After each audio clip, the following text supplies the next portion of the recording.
કલકત્તામાં જે ડૉક્ટર મહિલા ઉપર રેપ અને મર્ડરનો કિસ્સો જે બન્યો છે, તો એ ડૉક્ટર બેનને શ્રદ્ધાંજલિ આપવા માટે તથા આ જે બનાવ છે એને સખત શબ્દોમાં વખોડી નાખવા માટે અમે આજે કડી આઈએમએના ડૉક્ટર્સ તથા કડીના બીજા બધા પેરામેડિકલ ડૉક્ટર્સ અને કડીના નાગરિકો બધાએ મળી અને આજે મૌન કેન્ડલ લાઇટ રેલીનું આયોજન કર્યું છે.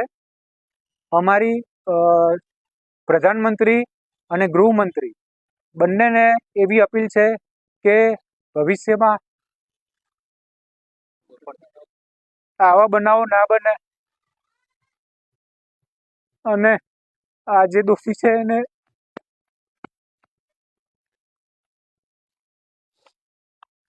એને સખત સજા મળે એવી મારી નમ્ર અરજ છે.